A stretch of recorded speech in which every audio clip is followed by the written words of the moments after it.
পরীক্ষা এমন এক ব্যবস্থা যেখানে আমাকে, আপনাকে, সকলকে কখনো না কখনো অংশগ্রহণ করতেই হয়। মনে করুন নিজের বাল্যকাল। আপনি পরীক্ষা দিতে বসেছেন।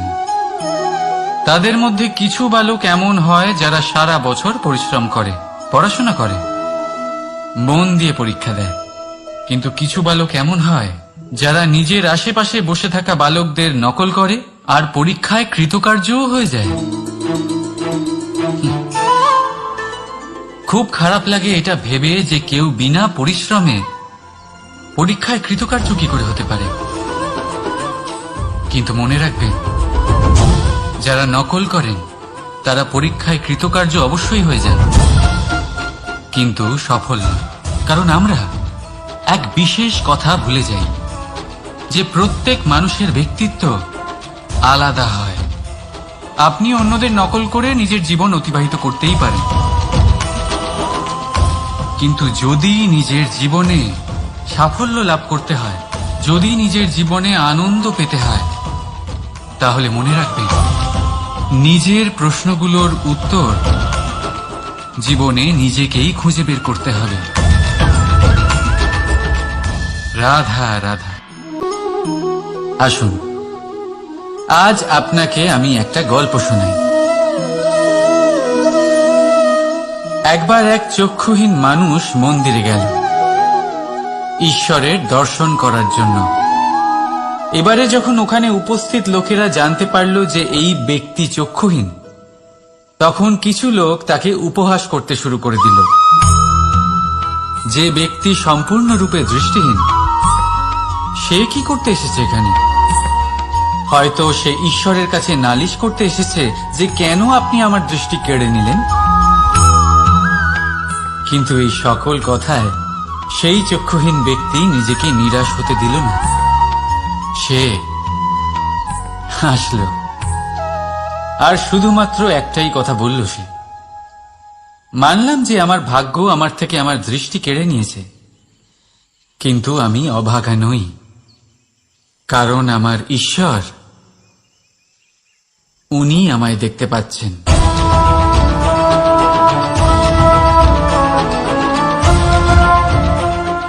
তাই মনে রাখবেন, দৃষ্টি নয় দৃষ্টিভঙ্গি আবশ্যক।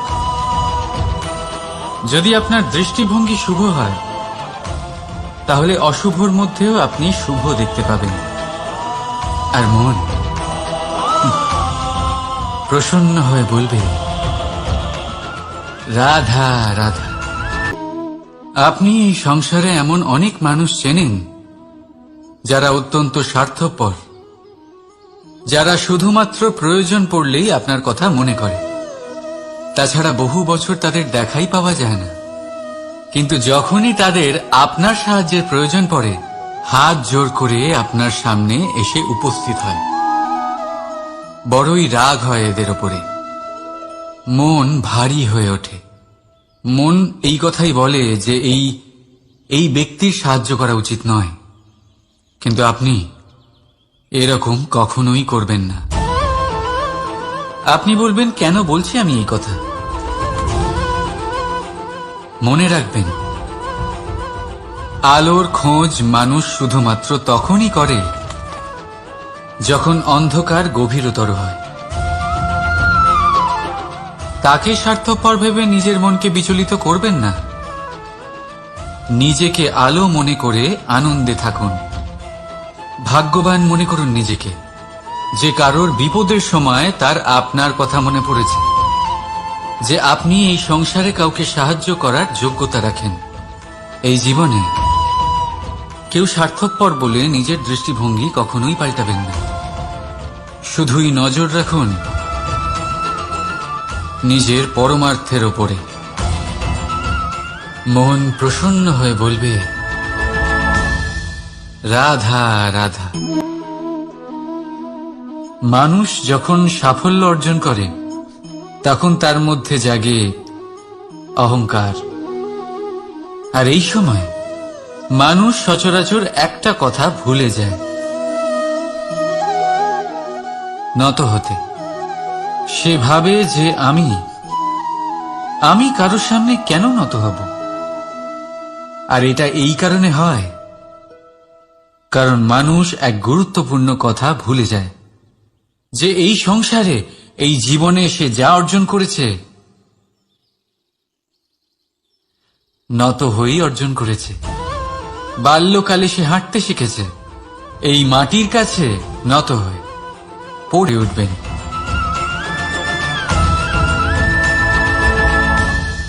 রাধা রাধা। কখনো কোনো পাখিকে দেখেছেন? যখন তারা ডিম পাড়তে প্রস্তুত হয় তখন তারা সবচেয়ে আগে একটা স্থান খোঁজে, একটা স্থান যা বর্ষা, রৌদ্র আর শত্রুর থেকে সুরক্ষিত হয়। তারপর তারা বাসা তৈরি করে, তারপরেই ডিম পাড়ে। আর তারপর যখন সেই ডিম ফুটে তার সন্তানদের জন্ম হয়, সে তাদের খাবার খাওয়ায়, তাদের রক্ষণাবেক্ষণ করে। কিন্তু যখন তাদের ডানা গজায় তখন না সে তাদের খাবার দেয় আর না তাদের বাসা বানাতে শেখায়। শুধুমাত্র তাদের উড়তে শেখায় সে।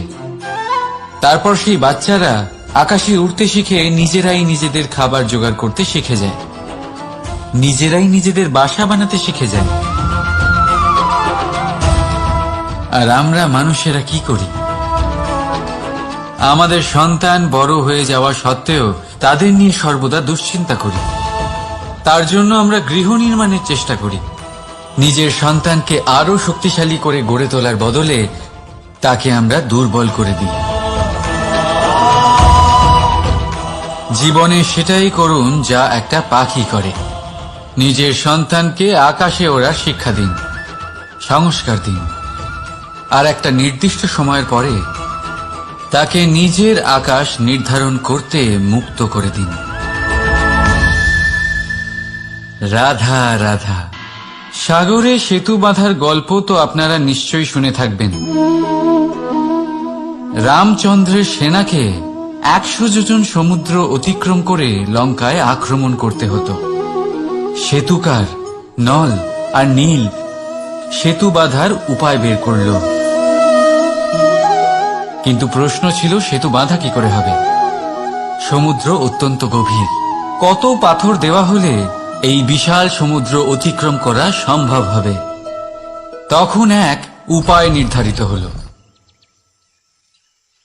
পাথরের ওপর লেখা হলো রামের নাম, আর যখন সেই পাথরগুলোকে সাগরে ফেলা হলো সেগুলো ভাসতে লাগলো।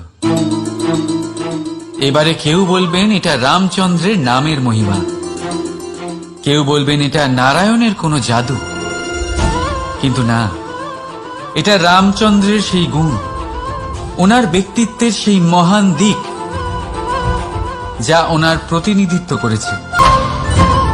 ঠিক সেইভাবেই যেখানে আমরা থাকি না সেখানে আমাদের গুণ আমাদের প্রতিনিধিত্ব করে। আমাদের নামের শক্তি আমরা নিজেরাই তৈরি করি, আমাদের কর্ম দিয়ে, আমাদের গুণ দিয়ে। এবার সিদ্ধান্ত আপনার, যে আপনার নামের সাহায্যে কেউ বিপদ থেকে উদ্ধার হবে নাকি আপনার দুষ্কর্মের ফলে কেউ ডুবে যাবে। ভালো করে ভেবে দেখুন। রাধা রাধা।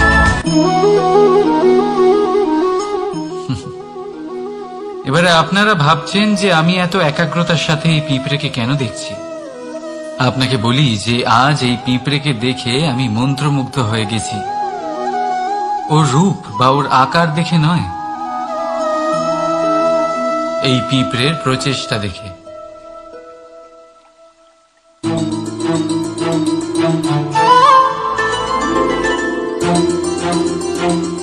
আপনি জানেন, অজস্র পরিশ্রমের পরেই পিঁপড়ে তার নিজের একটা ছোট বাড়ি বানাতে পারে, যা অন্য প্রাণীদের জন্য অত্যন্ত সহজ ব্যাপার। তাই পিঁপড়ের জন্য তার জীবনের সবচেয়ে বড় ঘটনা, সবচেয়ে বড় সাফল্য তার। ভবিষ্যতে এই পিঁপড়ে থাকুক বা না থাকুক, তাদের বানানো বাড়ি বহু বছর অবধি টিকে থাকে। জীবনে সাফল্যের সাথেও ঠিক এমনটাই ঘটে। আপনি একদিনে সাফল্য লাভ করতে পারবেন না, কিন্তু যদি আপনি প্রতিদিন চেষ্টা করতে থাকেন তবে একদিন আপনি অবশ্যই সাফল্য লাভ করবেন। মনে রাখবেন, ভাগ্যের দ্বার তাদের জন্য উন্মুক্ত হয় না যারা হার মেনে নেয়। ভাগ্য তার দ্বার তাদের জন্যই খোলে যারা বসে না থেকে প্রয়াস করে সেই দরজার কড়া নাড়াতে। তাই প্রয়াস করতে থাকুন, সাফল্য অবশ্যই একদিন না একদিন আপনার কাছে আসবেই। রাধা রাধা। এই তালাটা দেখতে পাচ্ছেন আপনি? এই তালাকে ভেঙেও খুলে দেওয়া যায়, আবার ভালোবেসেও খুলে দেওয়া যায়। অর্থাৎ এই তালাটা আপনি এই চাবির দ্বারাও খুলে দিতে পারেন, এই হাতুড়ি দিয়েও খুলে দিতে পারেন। কিন্তু এই খোলাতে তফাৎ আছে। যদি তালা খোলার জন্য আপনি সেটা ভেঙে ফেলেন তাহলে তা পরের বার আর কাজে লাগবে না। কিন্তু যদি এটা আপনি চাবির দ্বারা খোলেন তাহলে তা চিরকাল কাজে লাগবে। আমাদের জীবনে সম্পর্কগুলো কিছুটা এরকমই হয়। আমাদের জীবনের আনন্দরূপী ধন রক্ষা করে এই সম্পর্ক, কিন্তু ভালোবেসে। যদি ক্রোধের দ্বারা এই সম্পর্ক রক্ষা করা হয় তাহলে পরে তা কোনো কাজে আসে না। তাই সম্পর্ক সবসময় প্রেমের চাবি দিয়ে খুলুন, কারণ প্রতিবার নতুন তালা আপনি ব্যবহার করতেই পারেন, নতুন সম্পর্ক গড়তে পারবেন না। রাধা রাধা। জীবন কি? এই জীবন আমরা জন্ম নিই, বড় হয়ে উঠি, আমাদের মা বাবা আমাদের পালন করেন, তারপর তাদের অর্থ দিয়ে আমাদের বাল্যকাল কাটে, আমরা আরো বড় হই, বিবাহ বন্ধনে আবদ্ধ হই, আমাদেরও সন্তান হয়, আমরা তাদের পালন করি, তারপর আমরা বৃদ্ধ হই, আর একদিন এই সংসার ছেড়ে আমরা সকলে চলে যাই। এটাই কি জীবন? আপনার মনে এই প্রশ্ন হয়তো অনেকবার জেগেছে, তাই না? এবার একটু জলের যাত্রাপথ লক্ষ্য করুন। সাগর থেকে বাষ্প হয়ে ওঠে এই জল, মেঘ হয়ে ঝরে পড়ে সে, তারপর নদী হয়ে আবার সাগরে মিলিয়ে যায়। কিন্তু কখনো এই প্রশ্ন করে না যে তার জীবন কি, তার উদ্দেশ্য কি। প্রতিটা মুহূর্ত বাঁচে সে, আর অন্যদের যতখানি সম্ভব সাহায্য করে। যখন সাগরে থাকে তখন অসংখ্য জীবকে জীবন দান করে।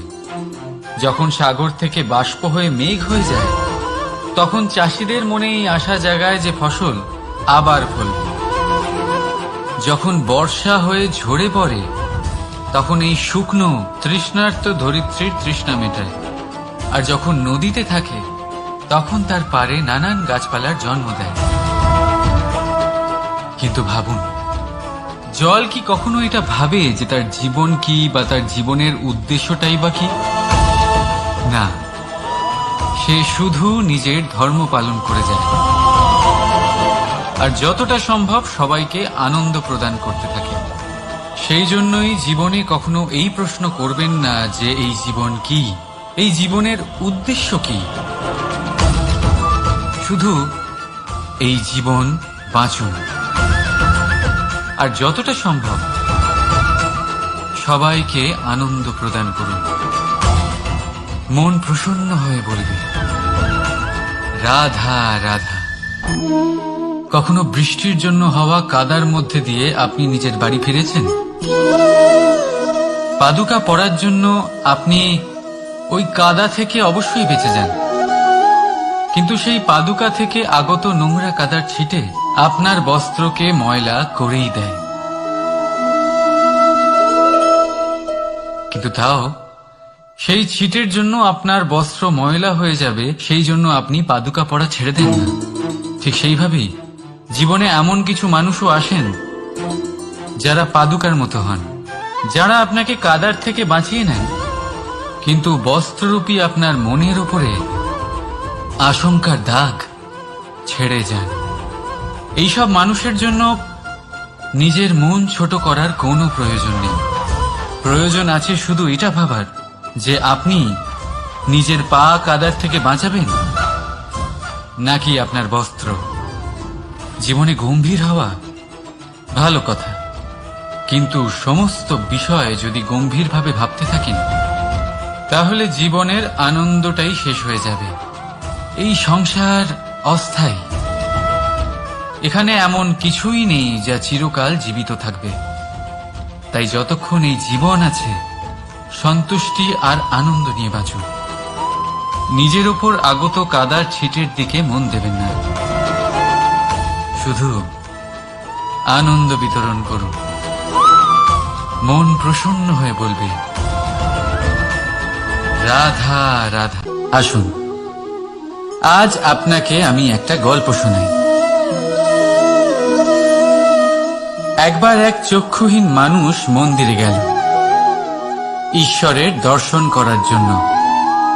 এবারে যখন ওখানে উপস্থিত লোকেরা জানতে পারল যে এই ব্যক্তি চক্ষুহীন, তখন কিছু লোক তাকে উপহাস করতে শুরু করে দিল। যে ব্যক্তি সম্পূর্ণরূপে দৃষ্টিহীন, সে কি করতে এসেছে এখানে? হয়তো সে ঈশ্বরের কাছে নালিশ করতে এসেছে যে কেন আপনি আমার দৃষ্টি কেড়ে নিলেন। কিন্তু এই সকল কথায় সেই চক্ষুহীন ব্যক্তি নিজেকে নিরাশ হতে দিল না। সে হাসল আর শুধুমাত্র একটাই কথা বলল সে, মানলাম যে আমার ভাগ্য আমার থেকে আমার দৃষ্টি কেড়ে নিয়েছে, কিন্তু আমি অভাগা নই, কারণ আমার ঈশ্বর, উনি আমায় দেখতে পাচ্ছেন।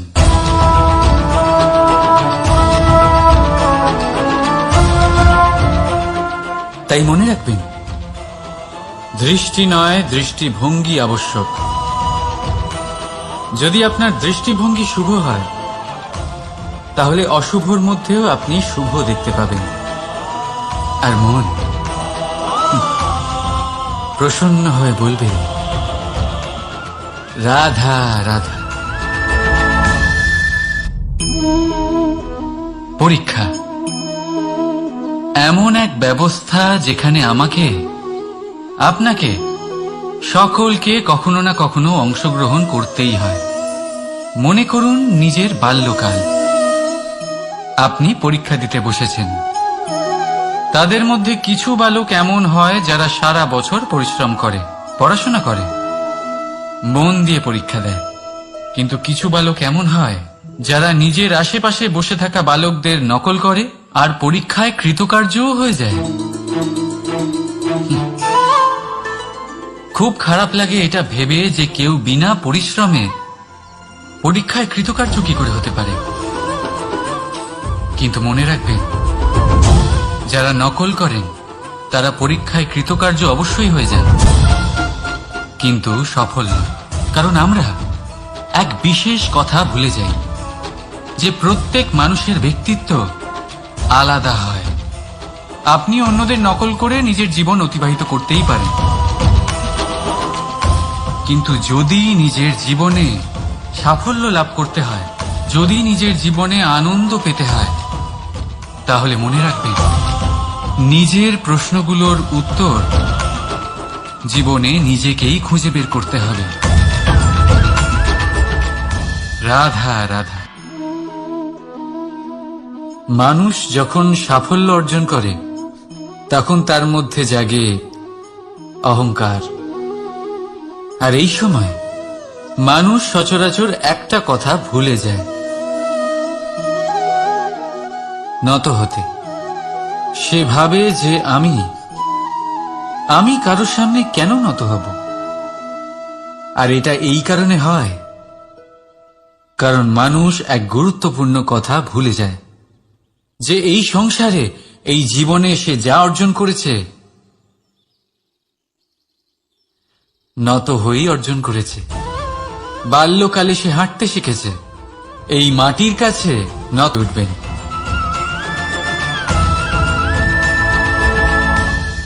রাধা রাধা। আপনি এই সংসারে এমন অনেক মানুষ চেনেন যারা অত্যন্ত স্বার্থপর, যারা শুধুমাত্র প্রয়োজন পড়লেই আপনার কথা মনে করে। তাছাড়া বহু বছর তাদের দেখাই পাওয়া যায় না, কিন্তু যখনই তাদের আপনার সাহায্যের প্রয়োজন পড়ে হাত জোর করে আপনার সামনে এসে উপস্থিত হয়। বড়ই রাগ হয় এদের ওপরে, মন ভারী হয়ে ওঠে। মন এই কথাই বলে যে এই ব্যক্তির সাহায্য করা উচিত নয়, কিন্তু আপনি এরকম কখনোই করবেন না। আপনি বলবেন, কেন বলছি আমি এই কথা? মনে রাখবেন, আলোর খোঁজ মানুষ শুধুমাত্র তখনই করে যখন অন্ধকার গভীরতর হয়। তাকে স্বার্থপর ভেবে নিজের মনকে বিচলিত করবেন না। নিজেকে আলো মনে করে আনন্দে থাকুন। ভাগ্যবান মনে করুন নিজেকে, যে কারোর বিপদের সময় তার আপনার কথা মনে পড়েছে, যে আপনি এই সংসারে কাউকে সাহায্য করার যোগ্যতা রাখেন। এই জীবনে কেউ স্বার্থপর বলে নিজের দৃষ্টিভঙ্গি কখনোই পাল্টাবেন না। শুধুই নজর রাখুন নিজের পরমার্থের ওপরে। মন প্রসন্ন হয়ে বলবে, রাধা রাধা। কখনো কোনো পাখিকে দেখেছেন? যখন তারা ডিম পাড়তে প্রস্তুত হয় তখন তারা সবচেয়ে আগে একটা স্থান খোঁজে, একটা স্থান যা বর্ষা, রৌদ্র আর শত্রুর থেকে সুরক্ষিত হয়। তারপর তারা বাসা তৈরি করে, তারপরেই ডিম পাড়ে। আর তারপর যখন সেই ডিম ফুটে তার সন্তানদের জন্ম হয়, সে তাদের খাবার খাওয়ায়, তাদের রক্ষণাবেক্ষণ করে। কিন্তু যখন তাদের ডানা গজায়, তখন না সে তাদের খাবার দেয় আর না তাদের বাসা বানাতে শেখায়। শুধুমাত্র তাদের উড়তে শেখায় সে।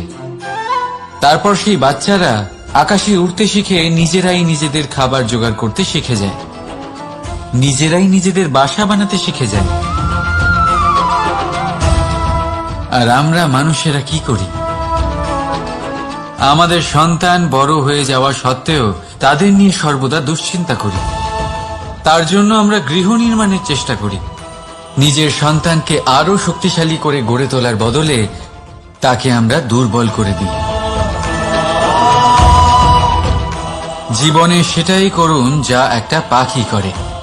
নিজের সন্তানকে আকাশে ওড়ার শিক্ষা দিন, সংস্কার দিন, আর একটা নির্দিষ্ট সময়ের পরে তাকে নিজের আকাশ নির্ধারণ করতে মুক্ত করে দিন। রাধা রাধা। সাগরে সেতু বাঁধার গল্প তো আপনারা নিশ্চয়ই শুনে থাকবেন। রামচন্দ্রের সেনাকে 100 যোজন সমুদ্র অতিক্রম করে লঙ্কায় আক্রমণ করতে হতো। সেতুকার নল আর নীল সেতু বাঁধার উপায় বের করল, কিন্তু প্রশ্ন ছিল সেতু বাঁধা কি করে হবে? সমুদ্র অত্যন্ত গভীর। কত পাথর দেওয়া হলে এই বিশাল সমুদ্র অতিক্রম করা সম্ভব হবে? তখন এক উপায় নির্ধারিত হল। পাথরের ওপর লেখা হলো রামের নাম, আর যখন সেই পাথরগুলোকে সাগরে ফেলা হলো সেগুলো ভাসতে লাগলো। এবারে কেউ বলবেন এটা রামচন্দ্রের নামের মহিমা, কেউ বলবেন এটা নারায়ণের কোনো জাদু, কিন্তু না, এটা রামচন্দ্রের সেই গুণ, ওনার ব্যক্তিত্বের সেই মহান দিক যা ওনার প্রতিনিধিত্ব করেছে। তাই সেই পাথরও সাগরে ভেসে ওঠে।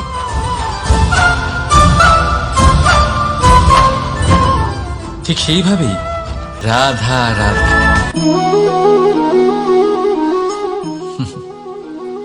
এবারে আপনারা ভাবছেন যে আমি এত একাগ্রতার সাথে এই পিঁপড়েকে কেন দেখছি। আপনাকে বলি যে আজ এই পিঁপড়েকে দেখে আমি মন্ত্রমুগ্ধ হয়ে গেছি। ওর রূপ বা ওর আকার দেখে নয়, এই পিঁপড়ের প্রচেষ্টা দেখে।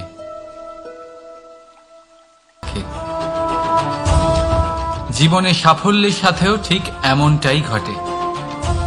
আপনি একদিনে সাফল্য লাভ করতে পারবেন না, কিন্তু যদি আপনি প্রতিদিন চেষ্টা করতে থাকেন তবে একদিন আপনি অবশ্যই সাফল্য লাভ করবেন। মনে রাখবেন, ভাগ্যের দ্বার তাদের জন্য উন্মুক্ত হয় না যারা হার মেনে নেয়। ভাগ্য তার দ্বার তাদের জন্যই খোলে যারা বসে না থেকে প্রয়াস করে সেই দরজার কড়া নাড়াতে। তাই প্রয়াস করতে থাকুন, সাফল্য অবশ্যই একদিন না একদিন আপনার কাছে আসবেই। রাধা রাধা। এই তালাটা দেখতে পাচ্ছেন আপনি? এই তালাকে ভেঙেও খুলে দেওয়া যায়, আবার ভালোবেসেও খুলে দেওয়া যায়। অর্থাৎ এই তালাটা আপনি এই চাবির দ্বারাও খুলে দিতে পারেন, এই হাতুড়ি দিয়েও খুলে দিতে পারেন। কিন্তু এই খোলাতে তফাৎ আছে। যদি তালা খোলার জন্য আপনি সেটা ভেঙে ফেলেন তাহলে তা পরের বার আর কাজে লাগবে না।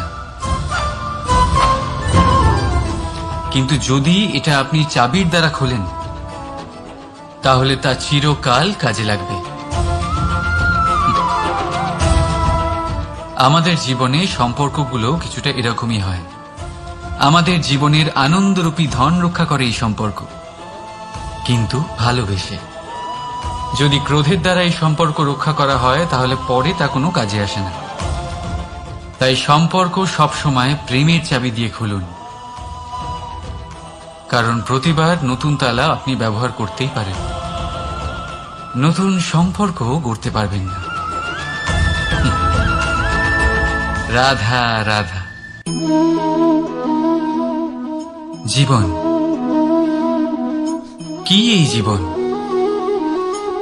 আমরা জন্ম নিই, বড় হয়ে উঠি, আমাদের মা বাবা আমাদের পালন করেন, তারপর তাদের অর্থ দিয়ে আমাদের বাল্যকাল কাটে, আমরা আরো বড় হই, বিবাহ বন্ধনে আবদ্ধ হই, আমাদেরও সন্তান হয়, আমরা তাদের পালন করি, তারপর আমরা বৃদ্ধ হই, আর একদিন এই সংসার ছেড়ে আমরা সকলে চলে যাই।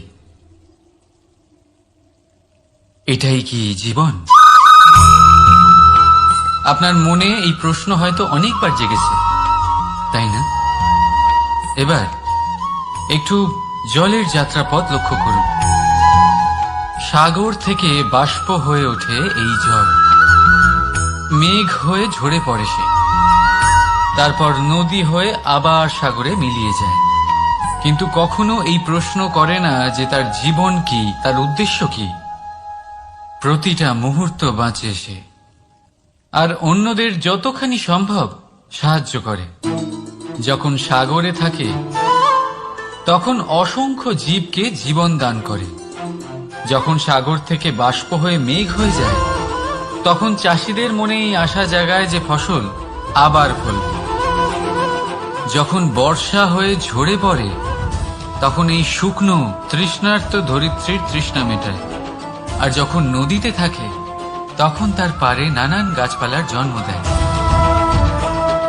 কিন্তু ভাবুন, জল কি কখনো এটা ভাবে যে তার জীবন কি বা তার জীবনের উদ্দেশ্যটাই বা কি?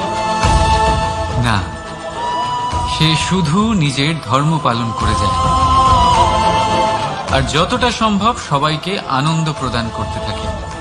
সেই জন্যই জীবনে কখনো এই প্রশ্ন করবেন না যে এই জীবন কি, এই জীবনের উদ্দেশ্য কি। শুধু এই জীবন বাঁচুন, আর যতটা সম্ভব সবাইকে আনন্দ প্রদান করুন। মন প্রসন্ন হয়ে বলবে রাধা রাধা। কখনো বৃষ্টির জন্য হওয়া কাদার মধ্যে দিয়ে আপনি নিজের বাড়ি ফিরেছেন? পাদুকা পরার জন্য আপনি ওই কাদা থেকে অবশ্যই বেঁচে যান, কিন্তু সেই পাদুকা থেকে আগত নোংরা কাদার ছিটে আপনার বস্ত্রকে ময়লা করেই দেয়। কিন্তু তাও সেই ছিটের জন্য আপনার বস্ত্র ময়লা হয়ে যাবে, সেই জন্য আপনি পাদুকা পরা ছেড়ে দেন না। ঠিক সেইভাবেই জীবনে এমন কিছু মানুষও আসেন যারা পাদুকার মতো হন, যারা আপনাকে কাদার থেকে বাঁচিয়ে নেন, কিন্তু বস্ত্ররূপী আপনার মনের উপরে আশঙ্কার দাগ ছেড়ে যান। এইসব মানুষের জন্য নিজের মন ছোট করার কোনো প্রয়োজন নেই।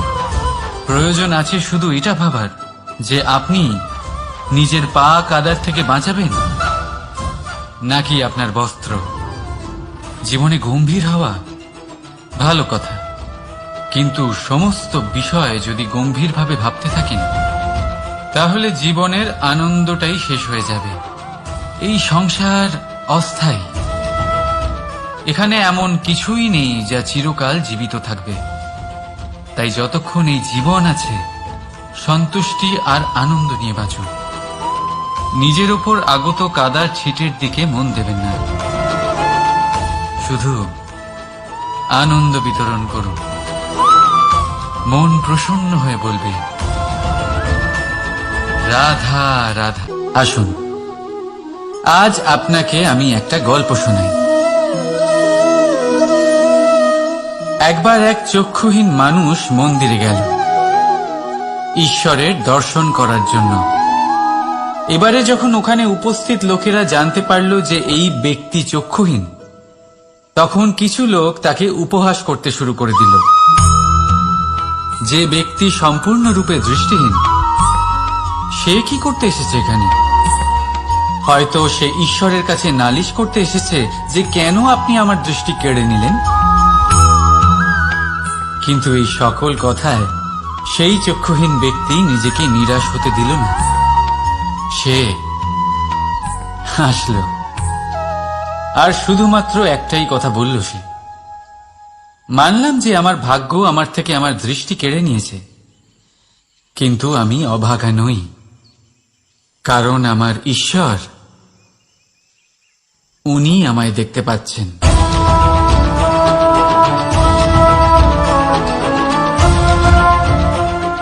তাই মনে রাখবেন, দৃষ্টি নয় দৃষ্টিভঙ্গি আবশ্যক। যদি আপনার দৃষ্টিভঙ্গি শুভ হয় তাহলে অশুভর মধ্যেও আপনি শুভ দেখতে পাবেন।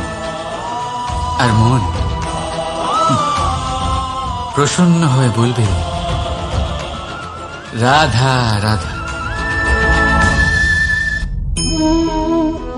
পরীক্ষা এমন এক ব্যবস্থা যেখানে আমাকে, আপনাকে, সকলকে কখনো না কখনো অংশগ্রহণ করতেই হয়। মনে করুন নিজের বাল্যকাল। আপনি পরীক্ষা দিতে বসেছেন। তাদের মধ্যে কিছু বালক এমন হয় যারা সারা বছর পরিশ্রম করে, পড়াশোনা করে, মন দিয়ে পরীক্ষা দেয়। কিন্তু কিছু বালক এমন হয় যারা নিজের আশেপাশে বসে থাকা বালকদের নকল করে আর পরীক্ষায় কৃতকার্যও হয়ে যায়। খুব খারাপ লাগে এটা ভেবে যে কেউ বিনা পরিশ্রমে পরীক্ষায় কৃতকার্য কি করে হতে পারে। কিন্তু মনে রাখবেন, যারা নকল করেন তারা পরীক্ষায় কৃতকার্য অবশ্যই হয়ে যান, কিন্তু সফল নয়। কারণ আমরা এক বিশেষ কথা ভুলে যাই যে প্রত্যেক মানুষের ব্যক্তিত্ব আলাদা হয়। আপনি অন্যদের নকল করে নিজের জীবন অতিবাহিত করতেই পারেন, কিন্তু যদি নিজের জীবনে সাফল্য লাভ করতে হয়, যদি নিজের জীবনে আনন্দ পেতে হয়, তাহলে মনে রাখবেন, নিজের প্রশ্নগুলোর উত্তর জীবনে নিজেকেই খুঁজে বের করতে হবে। রাধা রাধা। মানুষ যখন সাফল্য অর্জন করে তখন তার মধ্যে জাগে অহংকার। আর এই সময় মানুষ সচরাচর একটা কথা ভুলে যায়, নত হতে। সে ভাবে যে আমি কারোর সামনে কেন নত হব। আর এটা এই কারণে হয় কারণ মানুষ এক গুরুত্বপূর্ণ কথা ভুলে যায়, যে এই সংসারে, এই জীবনে সে যা অর্জন করেছে নত হয়েই অর্জন করেছে। বাল্যকালে সে হাঁটতে শিখেছে এই মাটির কাছে,